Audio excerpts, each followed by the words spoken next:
وہ مزاحمت ہی مودی کو پیچھے کر سکتی ہے، اور اس مزاحمت کو روکنے کے لیے ایک اتنی شدت ہے کہ United nations human rights watch commission کی کل کی رپورٹ ہے، یہ صرف کل کی رپورٹ ہے ابھی، کہ وہ یونائٹڈ نیشنز جو ہمیشہ انڈیا کو ہی سپورٹ کرتا ہے کشمیر کے مسئلے میں، لیکن انہیں بھی آئی واش کے لیے کہہ دیں یا جو بھی کہہ لیں آپ کسی لیے بھی، انہیں بھی بعض اوقات ان چیزوں کو ہائی لائٹ کرنا پڑ رہا ہے کہ انڈیا کے اندر انڈیا جو ظلم کشمیر پہ کر رہا ہے وہ حد سے زیادہ ہو چکا ہے۔ پچھلے سال کی ایک رپورٹ میں ایک رپورٹ تھی ہیومن رائٹس واچ کمیشن کی، جس میں 31 ایسے حربے تشدد کے اور ٹارچر کے، شکنجوں کے اس کے اندر لکھے گئے تھے کہ میں یہاں بیان تک کے نہیں کر سکتا ہوں، نہ کہ صرف جسمانی ٹارچر، سائیکولوجیکل ٹارچر، عورتوں کے ساتھ، بچوں کے ساتھ، اور اس طرح کی بےہودگی والے ٹارچر کے ہم بیان بھی نہیں کر سکتے یہاں پر، اکثر جو ان کے جنسی حصوں کے ساتھ ٹارچر کرنا، یہ ساری چیزیں ہیومن رائٹس واچ کی رپورٹ میں ہیں، اور یونائٹڈ نیشنز بھی انڈیا کو بار بار وارن کرتا جا رہا ہے کہ آپ اس رپورٹ پہ جواب دیں، لیکن وہ کوئی جواب نہیں دیتے ہیں اس کے اوپر۔ یہ کشمیر کی ایک موجودہ صورتحال ہے۔ اب جو ایک کرنٹ ایشو بنا کشمیر میں، جو محرم کے دنوں میں تھا، کہ تاریخ میں، کشمیر کی تاریخ میں پہلی مرتبہ یہ ہوا ہے کہ تشیعوں پر، شیعوں کے جلوس پہ پہلے بھی تھوڑا بہت ہوا کرتا تھا سری نگر میں، لیکن وہ ایک یہ تھا کہ جن علاقوں سے جلوس نہیں نکالنا تھا وہاں سے نکالتے، تھوڑی بہت پکڑ تکڑ ہوتی تھی، اتنا کچھ نہیں تھا۔ لیکن اس بار جو ہوا ہے تشدد، تشیعوں کے اوپر مسلسل 4-5 محرم یا شاید 7 محرم سے جلوس نکلنا جو شروع ہوئے، ایک شدت کے ساتھ پیلٹ گنز کو استعمال کیا گیا، اور HRW کی رپورٹ بھی کلیئر آ گئی ہے اس کے اوپر کہ انڈیا کو وارن کیا ہے کہ پیلٹ گنز استعمال نہ کریں، اگر آپ کو روکنا بھی ہے تو کسی اور طریقے سے روکیں۔ پیلٹ گنز سے جسم کو چھلنی کر دیتے ہیں، یہ گولیاں مار کر کے، باریک باریک چھوٹی چھوٹی گولیاں ہوتی ہے جو جان تو نہیں لیتی، لیکن آنکھوں پہ اس کا مین ٹارگٹ ہوتا ہے، آنکھیں اکثر زخمی ہو جاتی ہے، بدن پار میں چھرے لگ جاتے ہیں بدن کے اندر جا کر، اور اس سے جسے لگتی ہے اس کی زندگی بہت اذیت ہو جاتی ہے۔ کتنے ہیں ایسے اس وقت جن کی آنکھیں زخمی ہیں وہاں پر؟ تو یہ کام ہندوستانی حکومت نے، انڈین فورسز نے کشمیر میں محرم کے جلوس کے اوپر یہ کام کیا کہ اتنی شدت سے جلوس کو روکنے کی کوشش کی ہے۔ تو یہ میں نے آپ کے سامنے خلاصہ پیش کیا ہے کہ جو شدت وہاں پر جاری ہے اس وقت کشمیر کے اندر، یہ سچویشن کشمیر کا ہے شدت کے حوالے سے، کہ جو ایکسٹریم لیول پر مودی حکومت اسے لے گئی ہے، اور کسی کو نہیں بخشا ہے، نہ شیعوں کو بخشا ہے، نہ سنی کو بخشا ہے، کسی اس کے اندر، کہ ہر ایک کے اوپر جو بھی باہر نکلتا ہے، جو بھی احتجاج کرتا ہے، جو بھی مزاحمت کرتا ہے، اس پر یہ تشدد کی حالت جاری۔ اب اس کے جو ہے نا، پھر وہ ہم اگلے فیز میں آتے ہیں کہ آخر کشمیر کا مسئلہ کیسے حل ہوگا، کیا اس میں امت مسلمہ کی ذمہ داری، اور کیا اس کی ویکنیسز ہے اس وقت اس مسئلے کے اندر، وہ ضعف اور وہ کمزوریاں کہاں پر ہے جس کی وجہ سے کشمیر کا مسئلہ اس حد تک کہ بڑھ گیا ہے کہ اگر فلسطین سے آپ کمپیئر کریں کشمیر کو، تو فلسطین اور کشمیر کا مسئلہ دونوں ایک ساتھ شروع ہوا ہے 1947 کے قریب، ایک ساتھ دونوں کا مسئلہ شروع ہوا ہے، لیکن پھر بھی فلسطین کے اندر ایسی مزاحمت ہے اور ایک انٹرنیشنل سپورٹ بھی ایک حد تک ہے وہاں پر، جس سے وہ عزائم جو ٹرمپ کے اور نتنیاہو کے تھے پچھلے سال، جو قرارداد کرنٹ ڈیل آف سینچری جو کرنا چاہتے تھے، وہ جس سے فلسطین کو بیچنا تھا انہیں، اربوں کے پیسوں سے فلسطین کو بیچنا تھا اسرائیل کو، وہ منصوبہ بھی ناکام ہو گیا ان کا۔ یعنی پھر بھی فلسطین اگر آپ دیکھا جائے تو ایک بہتر پوزیشن میں بنسبت کشمیر کے اندر کوئی منصوبہ، کوئی ہر چیز جو مودی چاہتا ہے وہ کر گزرتا ہے۔ ابھی 2 دن پہلے کی رپورٹ ہے کہ 7 اکتوبر کو اس کی فائنل ہیئرنگ ہے کہ کشمیر کی رسمی زبان جو وادی میں تھی وہ اردو تھی، حکومتی اداروں میں، ہر طرف اخباروں میں، نشریات میں، اب اردو زبان نیشنل زبان نہیں رہے گی۔ 7 اکتوبر کو اس کی فائنل ہیئرنگ ہے کورٹ میں، وہ پاس ہو جائے گی۔ یہی مودی کا طریقہ ہوتا ہے کہ وہ جو ارادہ کرتا ہے اسے کر گزرتا ہے، اسے روکنے والا کوئی نہیں ہوتا ہے، نہ انٹرنیشنل لیول پر نہ لوکل لیول پر کوئی اس کے اوپر نہیں ہوتا ہے، صرف کشمیری عوام ہی ہے جو مزاحمت دکھا رہی ہے، جو مبارزہ کر رہی ہے اور میدان میں ڈٹی ہوئی ہے استقامت کے ساتھ، ابھی تک تسلیم نہیں کیا ہے کشمیریوں نے اچھا یہاں پہ ہندوستانی حکومت کو، ہندوستانی جی جی یہاں پہ ایک سوال ہے کہ آپ نے کہا کہ جو ہے جس طرح UN کی رپورٹس بھی آئیں کہ کس طریقے سے تشدد ہو رہا ہے اور کس طریقے کے ٹارچرز استعمال کیے جا رہے ہیں، اور ویسے بھی سب کو معلوم ہے کہ پہلے سے ہی ڈفرینٹ جو ہے ان کے اوپر ٹارچرز ہوتے آئے ہیں جو کہ ہیومن رائٹس کی وائلیشن بھی ہے۔ کیا وجہ ہے کہ جب بات کشمیر کی ہو، فلسطین کی ہو، یا کسی اسلامک ملک کی ہو جہاں پہ ظلم ہو رہا ہو، وہاں پہ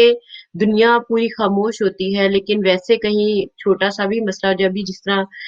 بلیک رائٹس موومنٹ بھی چل رہی تھی، ہم دیکھتے ہیں کہ ایک جو بلیک وہ بندہ تھا، اس کو انہوں نے جو ہے اس کے ساتھ ابیوز کیا، تو پوری دنیا میں جو ہے وبال مچ گیا، جو کہ اچھی بات ہے، جہاں بھی ظلم ہو اس کے خلاف ہی بولنا چاہیے۔ تو یہ دوہری پالیسی، یہ دوہرا معیار کیوں ہے آخر؟ کیا یہ جو لوگ بظاہر ہیومن رائٹس کا نام لیتے ہیں اور اپنے ساتھ بڑی بڑے لیبلز لگا رکھے ہیں،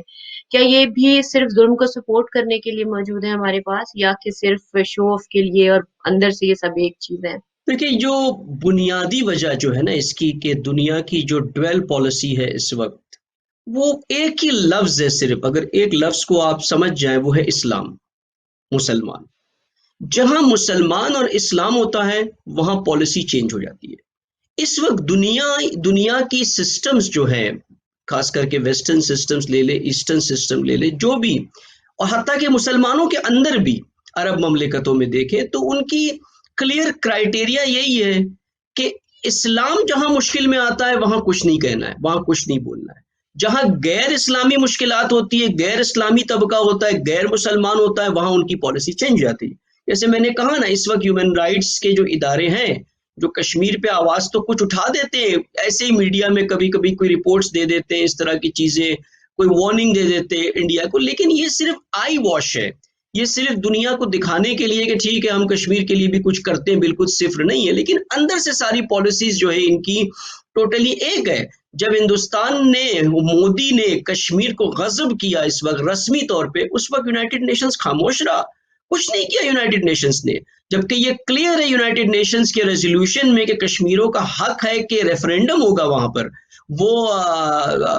پلیبیسائٹ ہوگا وہاں پر، لیکن پلیبیسائٹ نہیں کیا انہوں نے، کچھ نہیں کیا یونائٹڈ نیشنز نے، بالکل خاموشی ہوتی ہے۔ تو اس کی بنیادی وجہ یہی ہے کہ یہ اسلام ہراسی ہے، اسلام فوبیا ہے، جس کی وجہ سے، اور آخر ہدف یہی ہے کہ اسلامی نظام کو بڑھنے نہ دیا جائے، کہیں پر بھی اسلام کا غلبہ نہ ہو، کہیں پر بھی مسلمان کا غلبہ نہ ہو، کیونکہ اسلام کا غلبہ یعنی لبرلزم کا خاتمہ، لبرلزم کا خاتمہ یعنی کیپٹلزم کا خاتمہ، کیپٹلزم جو پیسے بنا رہا ہے، جو لوٹ رہا ہے، دنیا کا خون چوستا ہے اس وقت، یہ نظام اسلام نہیں چلنے دے گا، اسلام کے لیے قبول نہیں ہے یہ سسٹم، اور کیپٹلزم کا طریقہ لبرلزم ہے، اور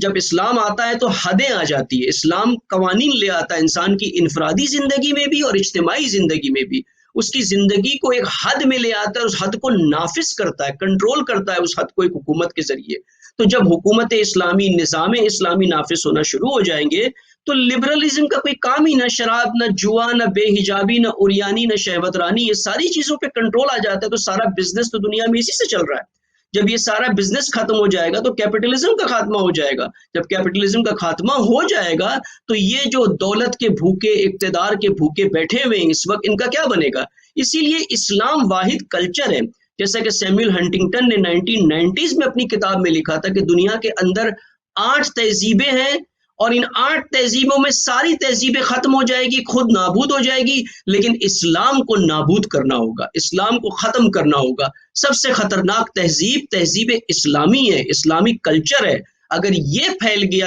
یہ بڑھ گیا، تو ویسٹ، بالخصوص نے کہا ہے American western democracy, American western capitalism, یہ نہیں ٹک سکتا اسلام کے آگے، اور یہی ان کے لیے خطرہ ہے۔ اسی لیے دنیا میں جب مسلمانوں پہ ظلم ہوتا ہے وہ کہتے ہیں ہونے دو، وہ تو خوش ہے، وہ تو اسے سپورٹ کرتے ہیں۔ کیوں مودی اتنا سینہ چوڑا کر کے، پھیلا کر کے اپنے سینے کو اتنی جرت کے ساتھ یہ سارے اقدامات کرتا ہے؟ کیوں؟ کیونکہ اس کے پیچھے یہ ساری ویسٹرن پاورز موجود ہے، ٹرمپ اس کے ساتھ ہے، نیتن یاہو اس کے ساتھ ہے، یونائٹڈ نیشنز اس کے ساتھ ہے، یہ سارے پشت پانی کرتے ہیں، اور حتیٰ کہ اب عرب مملکت اس کے ساتھ ہے، آل سعود، امارات، ان سب نے کلیئر کہا ہوا ہے کہ کشمیر کا مسئلہ ہندوستان کا داخلی پولیٹیکل مسئلہ ہے، اس کو اسلام سے کوئی، مسلمان سے کوئی ربط نہیں ہے۔ مودی کو وہ تمغے دیتے ہیں، ایوارڈ دیتے ہیں، ہانر کرتے ہیں، ان کو اس طرح سے ٹریٹ کرتے ہیں وہ مودی کو، عرب مملکتیں یہ۔ تو آپ دیکھ سکتے ہیں، تو یہاں پر ان کی ڈویل پالیسی تو نیچرل ہے، جب مسلمان بھی ساتھ نہیں ہے اور پیچھے سے اسلام کرنا چاہتے ہیں تو یہی ہونا ہے پھر۔ آپ دیکھ لیں جو نیوزی لینڈ میں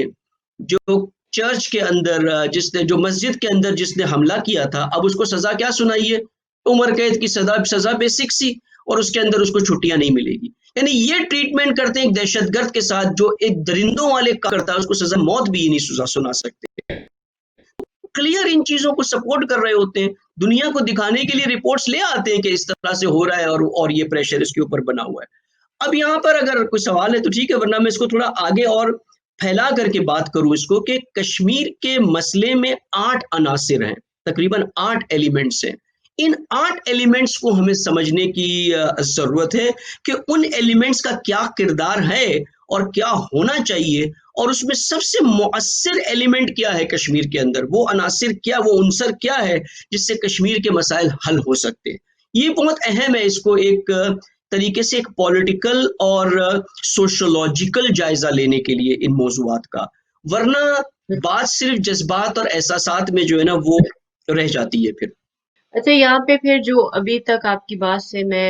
تھوڑا اخذ کر پائی ہوں یہ کہ ہم جس دنیا میں اس وقت موجود ہیں وہاں مائٹ از رائٹ کا رول چل رہا ہے، جیسے فلسطین کو پہلے غصب کیا گیا، اسی طرح اب کشمیر کی باری آ گئی، اس طرح جس ملک کا دل چاہے گا کسی بھی اسلامک ملک کو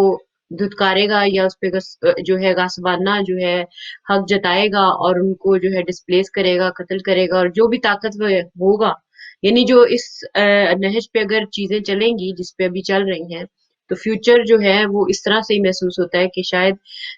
یہی پالیسی جو ہے آگے چلتی جائے گی۔ تو اس میں جو عوام ہے یا جو ہمارے لوگ ہیں ان کو کیسا شعور درکار ہے؟ یقیناً آگے آپ شاید ان ایلیمنٹس میں انہی سولوشنز کی طرف بھی بات کریں، تو میں یہ جاننا چاہوں گی کہ اس میں ہمیں کیسا شعور اپنے بچوں کو یا اپنے جوانوں کو یا کشمیریوں کو خود رکھنے کی ضرورت ہے کہ ہم اپنا بچاؤ کر سکیں اور اپنے آپ کو اس پوزیشن میں لا سکیں کہ یہ جو مائٹ از رائٹ کا جو رول ہے اس کو ہم رد کر سکیں عملاً، اور یہ صرف وہ نہ ہو کہ جس طرح سے ابھی تک ہم زبانی کرتے آئے ہیں لیکن عملاً ہمیں ہی مار بھی کھانی پڑتی ہے، باتیں بھی سننی پڑتی ہیں، بدنامی بھی اٹھانی پڑتی ہے، اور ظالم کے ہاتھ ہی مضبوط ہوتے نظر آ رہے ہیں۔ اس پر آپ کی اوپینین چاہوں گی میں۔ دیکھیں، جب بھی ظلم ہوتا ہے نا کہیں پر، اس ظلم کے 3 رکن ہوتے ہیں۔ ایک ظالم ہوتا ہے جو ظلم کرتا ہے، ایک مظلوم ہوتا ہے جس پہ ظلم ہو رہا ہوتا ہے، لیکن ایک تیسرا ایلیمنٹ ہے بہت بڑا، وہ ہے عوام، وہ جو ظلم کو ہوتا ہوا دیکھ رہے ہوتے ہیں۔ جس دن یہ عوام حرکت میں آ جاتی ہے اور ظلم کے خلاف کھڑی ہو جاتی ہے اور مظلوم کی حمایت کرنے لگتی ہے، اس دن ظالم اپنے آپ پیچھے پش بیک ہونا شروع ہو جاتا ہے وقت، اور اسی کو مزاحمت کہتے ہیں۔ مزاحمت اسی کا نام ہے کہ آپ صرف مذمت نہ کریں، کرٹیسائز نہ کریں صرف، بلکہ مزاحمت کریں، اس کے خلاف اقدام کریں جس سے ظالم پش بیک ہو، ظالم پیچھے جائے، وہ اپنے ظلم کو روکے۔ اب اسی کش میں آپ کے سوال پہ آتا ہوں، پہلے تھوڑا سا اس بنیاد کو سمجھ لیں بات کو، تاکہ پھر وہ بچوں کے ساتھ ہمیں آگے آنے والی نسلوں کو ہم نے، کیونکہ ڈسکشن ہمارا کشمیر کے اوپر، آپ دیکھیں کشمیر کے مسئلے میں کتنے ایلیمنٹس ہیں۔ ایک، کشمیری عوام، کشمیری عوام۔ دو، کشمیری پولیٹیکل پارٹیز جو اس وقت بالکل ڈیڈ ہو چکی ہے، جو ختم ہو چکی ہے، کچھ نے خیانتیں کی ہیں، کچھ نے نادانیاں کی ہیں، سب ختم ہو چکی ہے۔ تیسرا، پاکستانی حکومت جو اس وقت بہت ہی ضعیف اور کمزور ہے اور کسی بھی صورت سے انڈیا کے خلاف کوئی اقدام کرنے کی پوزیشن میں نہیں ہے، نہ کشمیری عوام کی مدد کرنے کے لیے آمادہ ہے، تیار ہے۔ ایسی کہیں کوئی بیانات دے دیتے ہیں تو بن سلمان ان کے پیچھے لگ جاتا ہے کہ کیوں تم نے یہ کہہ دیا۔ چوتھا، مسلمانی حکومتیں، یہ بالکل ہی کسی طرح سے کشمیر کے حق، حتیٰ کہ فلسطین کے حق میں نہیں ہے۔ اب امارات نے اسرائیل کے ساتھ معاہدہ کر لیا، آگے سارے عرب مملکتوں نے یہ کر دینا ہے۔ غیر عرب مملکتیں جو ہیں ساؤتھ ایسٹ ایشیا میں، جو ہے انڈونیشیا، ملیشیا وغیرہ، یہ سب لبرل ہے، ٹرکی، یہ سب لبرل ہے۔ مسلمانی حکومتوں میں ایک ہی حکومت ہے، ایران، جو مزاحمت کے میدان میں ہے، لیکن کشمیر کے حوالے سے ان کی پالیسیز بھی بہت ویک اور ضعیف ہے کہ کشمیر پہ یہ زیادہ کوئی اقدام عملی نہیں کرتے۔ اب ہے عوام، عوام میں ایک کشمیری عوام ہے جو وادی میں، صرف وادی کے اندر، کشمیر کی وادی میں میدان مزاحمت میں ہے، مبارزے میں 70 سال سے یہ عوام لگی ہوئی ہے۔ لیکن باقی علاقے جیسے میں نے پہلے بتایا تھا، لداخ کا علاقہ جہاں ایک بہت بڑی تعداد ہے مسلمانوں کی، تشیع کی، یہ کوئی حرکت میں نہیں ہے۔ پنچ کے علاقے میں دیکھیں کوئی مزاحمت کچھ بھی نہیں ہے، کوئی دھرنے بھی نہیں، کوئی پروٹیسٹ بھی نہیں، کچھ بھی نہیں کرتے ہیں یہ۔ اب آئے امت مسلمہ میں، عوام دیکھیں، مسلمانی عوام، مسلمانی عوام کیا کر رہی ہے اس کو پتہ نہیں ہے کیا ہو رہا ہے، یہیں پہ ہلکی سی نیوز دیکھ لی ختم ہو گیا مسئلہ، اس کا کوئی انٹرسٹ نہیں ہوتی، وہ اپنی زندگی میں لگی ہوتی۔ ابھی آپ دیکھیں کووڈ-19 آیا تھا، سارے کے سارے اسی میں لگے ہوئے تھے کہ فارلو کس کو ملنا ہے، کتنا پیسہ حکومت نے دینا ہے، اپنی روٹی کپڑا مکان کیسے چلے۔ عوام کی فکر روٹی کپڑا مکان ہے، اور جس کے پاس روٹی کپڑا مکان ہے، پیٹ بھرا ہوا ہے، اسے عیاشی کی فکر ہے کہ اس کے پاس نئی گاڑی کون سی آئے گی، کتنے بائی ٹو لیٹ اس نے لینے ہیں، کتنے اور مکان لینے، کہاں سے لون لینا ہے، کہاں سے کیا کرنا ہے، وہ انہی میں لگی ہوئی ہے۔ عوام کو مست کر دیا لبرل کلچر نے، اس کی فکر، اس کے اندر درد نہیں ہے۔ اب عوام دردمند نہیں ہے امت مسلمہ کی۔ اور ایک عوام جو ہے وہ انڈیا کے مسلمان ہے۔ سب سے بڑی خیانت اس وقت جو کر رہا ہے نا کشمیر میں، وہ انڈین مسلم ہے۔ انڈین مسلم نے کبھی 70 سال میں کشمیر میں ہونے والے ظلم پر بھی آواز نہیں اٹھائی ہے۔ کشمیر کی تحریک کو تو چھوڑ ہی دیں آپ، جو ظلم ہو رہا ہے اس پر بھی یہ ایک اف تک کے نہیں کرتے۔ ابھی محرم کے ایام گزرے، آپ جا کے مطالعہ کر لیں، کتنے ایسے علماء ہیں انڈیا کے جنہوں نے کشمیر کے حوالے سے کوئی کھل کر کے ڈٹ کر کے کوئی بات کی ہو، شاید دعا کر لی ہوگی کہیں کہ کشمیر میں ظلم ہو رہا ہے عزاداروں کے اوپر، خدا ان پہ رحم کرے، خدا ان کو سلامت رکھے، بس اس طرح کی باتیں۔ کسی نے مودی کو للکارا نہیں ہے، کسی نے مودی کو چیلنج نہیں کیا ہے۔ تو اوور آل اگر آپ دیکھ لیں، پاکستانی عوام کو دیکھ لیں، ایک وقت تھا کہ کشمیر کے لیے اتنا جوش اور جذبہ تھا پاکستانی عوام کے اندر کہ پاکستانی عوام مر مٹنے کو تیار تھی کشمیریوں کے لیے، لیکن آج دیکھیں اس عوام کو کشمیر کی کوئی فکر نہیں ہے۔ تفرقے کے اندر غرق اس طرح سے کر دیا ہے، شیعہ سنی کے بیچ میں لگے ہوئے کہ اہم مسئلہ کشمیر کی عوام حل من ناصر کی صدا بلند کرتی ہے، لیکن پاکستانی عوام حکومت کو چھوڑ دے، پاکستانی عوام بھی نہیں ہے۔ تو اب جو آپ نے سوال کیا نا کہ ہماری نسلوں میں جو ہو رہا ہے دنیا میں، کہ عوام بالکل ساکت ہے، خاموش ہے، کوئی بولنے کے لیے، اور اگر بولتے بھی ہیں تو بڑے سیلیکٹیو جگہ پر کام ہوتا ہے۔ جیسا یوم القدس آتا ہے، فلسطین کے لیے ہم کچھ بول دیتے ہیں، کہیں پہ شیخ زکزکی کے لیے ہم نے کچھ تھوڑا سا آواز اٹھا لی، لیکن اتنے بڑے ظلم کشمیر میں ہوتے ہیں، کوئی اس کے لیے کچھ بھی نہیں بولتا، بالکل خاموش رہتا ہے۔ کشمیری جو ویسٹرن کنٹریز میں مقیم ہے وہ کیا رول پلے کر رہے ہیں زمن میں، اور وہ کتنا فعال کردار ادا کر رہے ہیں یا کیسا کردار ادا کر رہے ہیں زمن میں کہ کشمیریوں کے بارے میں واقعی وہ سیریسلی آواز اٹھا پا رہے ہیں؟ کچھ گروہ، کچھ پارٹیز، کچھ ادارے یو کے میں بھی ہے، یو ایس میں بھی ہے، جو کشمیریوں کی حمایت کے لیے بنے ہوئے ہیں، لیکن یہ بھی چند ایک پروٹیسٹ کر لیتے ہیں جب مسئلہ بنتا ہے، مسئلہ سیریس ہوتا ہے تو چند ایک جگہ پر احتجاج کر لیتے ہیں، لیکن کوئی اگر آپ دیکھیں تو لیگل لیول پر کوئی ٹریبونل نہیں ہے اس طرح کا کہ یہی تنظیمیں جو بنی ہوئی ہیں کشمیر کے لیے بنی ہوئی ہے، یو کے میں بھی، امریکہ میں بھی، کینیڈا میں بھی، جہاں جہاں پر بھی ہے، کہ ایک موومنٹ کو چلائیں۔ کوئی انٹرنیشنل موومنٹ نہیں ہے ان کی طرف سے، ایک سپونٹینیس ری ایکشن ہوتا ہے کہیں کہیں پر، مثال یوم آزادی آ گیا، کشمیر ڈے آ گیا، اس دن آپ نے نکال لیا، ایک پروٹیسٹ نکال لیا، لنڈن میں ٹرافلگر اسکوائر میں آ گئے، یا کہیں پہ پیکڈیلی سرکس پہ آ گئے، کہیں پہ آپ نے انڈین ایمبیسی کے سامنے جا کر کے ایک پروٹیسٹ کر لیا جس پہ چند سو افراد جمع ہو گئے اور کچھ نعرے ہو گئے، لیکن ٹھیک ہے، اپنی جگہ درست ہے، اتنا بھی کرنا ہے، اس کی ہم تنقید نہیں کرتے ہیں اس کے اوپر، لیکن اسے ایک موومنٹ کی شکل دینا ہے، ایک نہضتی شکل دینا ہے، ایک تحریکی شکل دینا ہے، اور اس تحریکی جب آپ موومنٹ میں آتے ہیں تو بہت سے کام کرنے ہوتے ہیں، اس میں لیگل ایکشنز لینا ہوتا ہے، عوام کو آگاہ بیدار کرنا ہوتا ہے، اور موومنٹ کو پھیلانا ہوتا ہے، گلوبلی پھیلانا ہوتا ہے موومنٹ کو۔ یہ کام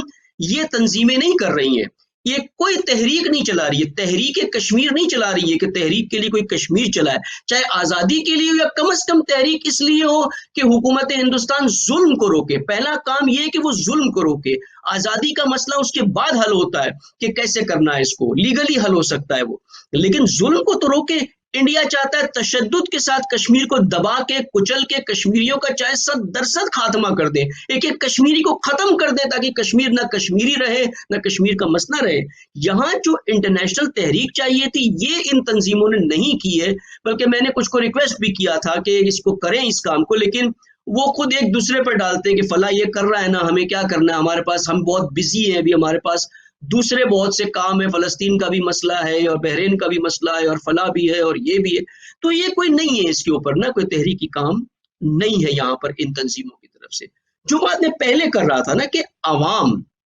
جب تک عوامی موومنٹ نہیں ہوگا، امام خمینی رحمۃ اللہ علیہ نے بہت بہترین فارمولا دیا ہے، اور وہی جو امام حسین علیہ السلام کا فارمولا ہے، وہ فارمولا کیا ہے کہ ملت کا ملت سے رابطہ ہونا چاہیے،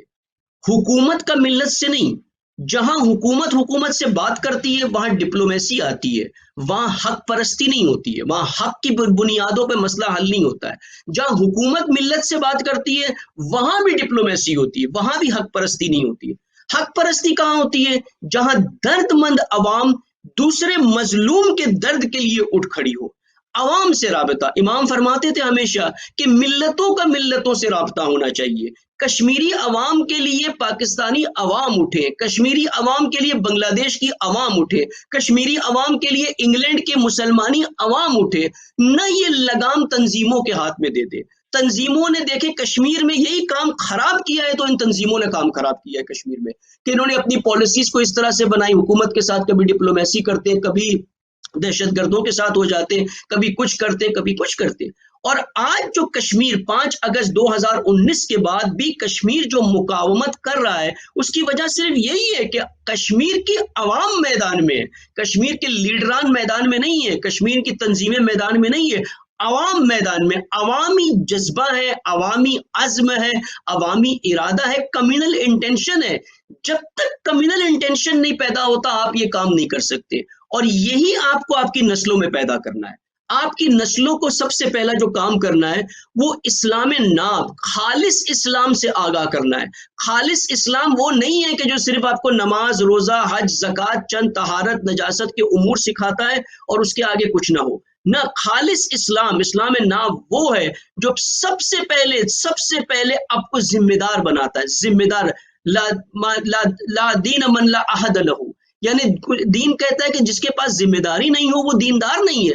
اور آپ کی ذمہ داری کیا ہے امت مسلمہ کے لیے؟ رسول اللہ کی حدیث ہے کہ جو صبح اٹھتا ہے اور مسلمانوں کے امور کے لیے کوئی اہتمام نہ کرتا ہے، کوئی انتظام نہیں کرتا ہے، لیس بمسلم، وہ مسلمان بھی نہیں ہے۔ تو یہ چیز تو ہم اپنی تعلیمات میں سکھاتے نہیں ہیں نا، امر بالمعروف نہی عن المنکر تو ہم سکھاتے ہی نہیں ہیں۔ یہ اسلام ناب کی ترویج اور تعلیمات آپ کو نسلوں میں دینی ہوگی کہ اسلام صرف یہ نہیں ہے کہ گھر کی چار دیواری یا مسجد کی چار دیواری میں بیٹھ کر کے چند عبادتی امور انجام دے دے۔ اسلام ایک پورے ہم امت مسلمہ ایک جسم ہے، ایک پیکر ہے، ہم سب اس کا حصہ ہے۔ اگر ایک دانت میں درد ہو تو پورا جسم تڑپتا ہے۔ یہ تڑپ جب تک، یہ درد جب تک پیدا نہیں ہوگی تب تک کچھ نہیں ہوگا۔ اور یہ شعور آپ کو آپ کی اولادوں میں، آپ کی نسلوں کو دینا ہے۔ اگر آپ نے ان کو یہ صحیح اسلام کی تشخیص دے دی، پھر ان کی روحانیت، ان کو روحیہ وہ دیا کہ وہ درد مند رہے، آلودہ نہ ہو ان کی نفسیں، جو آلودگی اس وقت موجود ہے معاشرے کے اندر، اس آلودگی سے اگر آپ نے نسلوں کو بچا لیا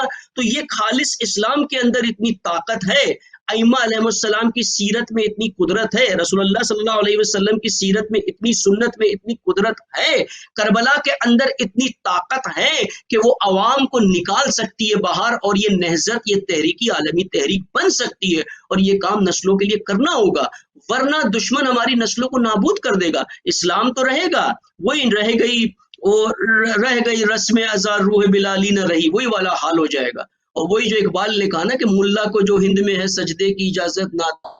سمجھ میں آزاد۔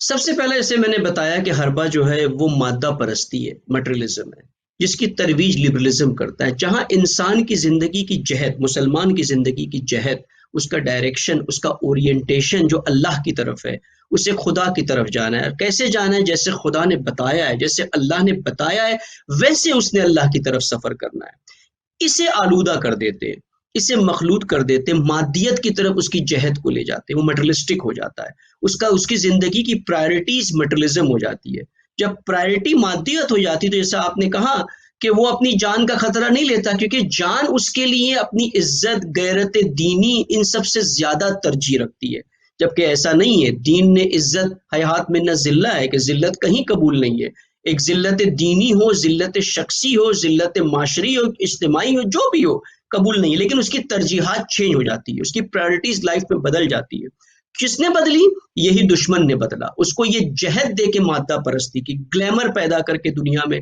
اتنا اٹریکشن۔ اب اس کے ٹولز ہیں بہت سے، میں اس پہ نہیں آتا ہوں کہ ٹولز اس کے کیا ہے، تعلیمی نظام، میڈیا، کلچر، بہت سی چیزیں، وہ الگ میں نے ڈسکشن کیے بھی ہیں کافی پچھلی گفتگو میں، محرم کے دنوں میں۔ اب ایک یہ حربہ ہے، دوسرا ایک بہت بڑا حربہ ہے جس کی وجہ سے کشمیر کا مسئلہ بھی آپ تک مشکل میں رہا ہے، وہ ہے تفرقہ۔ دشمن کا ایک بہت بڑا ہتھیار اس وقت ہے تفرقہ، کہ امت مسلمہ کو ایک نہ ہونے دو۔ اگر وہ ایک ہو جائے گی تو وہ ڈائریکشن ڈھونڈ لے گی اپنا صحیح، وہ اپنی جہت مل جائے گی. ان کو الجھائے رکھو آپسی لڑائیوں کے اندر. وہ اقبال نے کہا نا اے ابو بکر و اے پیروان ابو بکر و علی ہوشیار باش، کہ گرفتار نہ ہو اس کے اندر، ابو بکر اور علی میں گرفتار نہ ہوشیار ہو جائے. یہ دشمن تجھے لڑانا چاہتا ہے جو آج ہو رہا ہے پاکستان کے اندر. یہی تفرقہ اب پاکستانی عوام دیکھے کشمیر کو بھول گئی ہے، تفرقے میں لگی ہوئی ہے. دشمن نے پورا ایک نیٹ ورک بنایا ہے تفرقے کے لیے. ایک طرف شدت پسند گروہ بناتے ہیں وہ اسلام کے نام پر ہی. یہ ایک حربہ ہے، یہ سیکنڈ حربہ تفرقہ، کہ لڑا کے رکھو، شیعہ سنی کو الگ کرو. پھر سنیوں کے اندر تفرقہ، سنیوں کے اندر بھی بہت سے جو ہے نا اتنے تفرقے کے بھی میں اس کا ذکر نہیں کر سکتا یہاں پہ، کہ خود ان کے اندر بعض اوقات جماعت، ایک فرقہ دوسرے فرقے کے پیچھے جماعت نماز نہیں پڑھتا کہ نہیں وہ الگ ہے ہم الگ ہیں. تو یہ تفرقہ تقسیم در تقسیم، شیعوں کے اندر دیکھ لیں اس وقت کتنے ورژن بنے ہوئے، گالی، نصیری، انقلابی، غیر انقلابی، متحجر، کوئی فلاں والا، کوئی شرازی والا، کوئی ادھر والا، کوئی ادھر والا. یہ سب دشمن نے کیا ہے کام. ابھی آپ بٹ گئے نا، اب آپ سب کو ایک پلیٹ فارم پہ لانا چاہیں کہ کشمیر کے لیے آواز اٹھائیں، نہیں آتے ہیں وہ، کیونکہ ان کی فکر الگ ہو. یہ سارا کام دشمن نے کیا، تفرقہ. تیسرا حربہ جو دشمن کثرت سے اس وقت استعمال کر رہا ہے وہ اسلام ہراسی ہے. اس کی طرف مقام معظم رہبری نے بھی کچھ عرصہ پہلے بہت شدت کے ساتھ اس پر بات کی تھی کہ اس کی طرف متوجہ ہو. اسلام ہراسی، اسلامو فوبیا.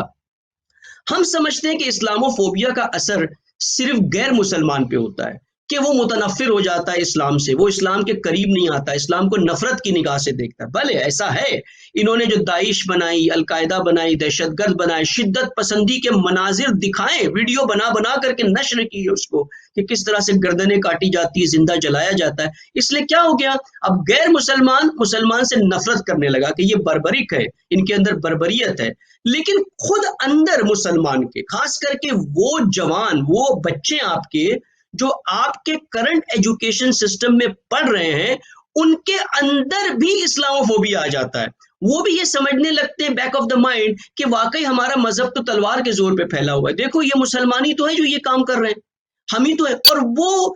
ظاہراً تو آپ کے پریشر میں، فیملی پریشر میں آ کر مسلمان رہتے ہیں، پریکٹسز بھی کرتے ہیں، لیکن ان کے اندر بھی یہی ہوتا ہے کہ ہمارے دین کے اندر ایسے ایلیمنٹس بہت سے ہیں جو شدت کی طرف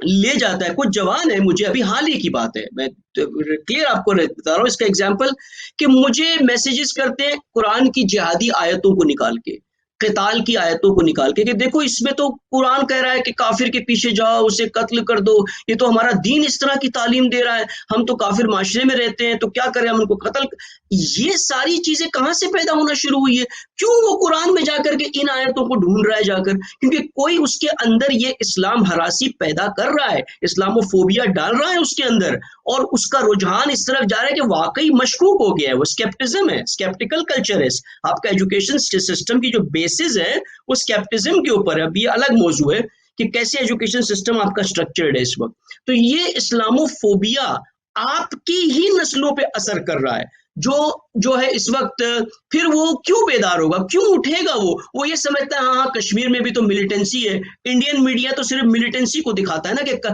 ہر دن آپ دیکھیں رپورٹ آ رہی ہے انڈیا سے، آج ہم نے 2 ملیٹنٹ کو مارا، آج ہم نے 4 کو مارا. کوئی ملیٹنٹ نہیں ہے. پاکستان اس وقت اتنا کمزور ہے کہ کوئی پاکستان کی طرف سے ملیٹنسی انفلٹریشن نہیں ہے. جو ہے بھی اندر تو کشمیری خود ہے جنہوں نے اسلحہ ہاتھ میں لے لیا ہے، کچھ کشمیری گروہ نے، جوانوں نے، عوام نے. وہ یہی ہے، یہ خواہ مخواہ کہتے ہیں پاکستان کی طرف سے آ رہا ہے. یہ اس طرح کا فضا بنا کر کے کہ لوگ یہی سمجھے، مسلمان بھی یہی سمجھے کہ یہ تو داخلی مسئلہ ہے، ٹیررزم کا مسئلہ ہے، یہ کوئی دین کے لیے، اسلام کے لیے نہیں ہے. اور شیعہ بھی کشمیر کا اب تک یہی سمجھتا آیا تھا کہ یہ کشمیر کی تحریک جو ہے نا یہ سیاسی تحریک ہے، یہ پاکستان کی تحریک ہے، اس کا کوئی انڈیا سے تعلق نہیں ہے، انڈیا ہمارے ساتھ ہے، انڈیا ہمارا ہمدرد. لیکن آج دیکھ لیا انہوں نے پچھلے 10 دنوں میں کیا ہوا کشمیری شیعوں کے ساتھ، اور الحمدللہ وہ میدان میں آ گئے، پرچم ہاتھ میں لے لیا، اور ذلت کا راستہ نہیں اختیار کیا کشمیری شیعہ نے. 70 سال کے بعد کشمیری شیعہ نے عزت کا پرچم اپنے ہاتھ میں اٹھایا، اور یہ بہت بڑی فتح اس وقت تشیع کو ملی ہے کشمیر کے اندر، بہت بڑی فتح کہ کشمیری شیعہ میدان میں آیا، اور انشاءاللہ یہ تحریک اسی طرح سے آگے بڑھے گی. تو آپ کا جو سوال تھا، ایک میں نے بتایا آپ کو مادہ پرستی، لبرل کلچر، 2 تفرقہ، اسلام ہراسی، 4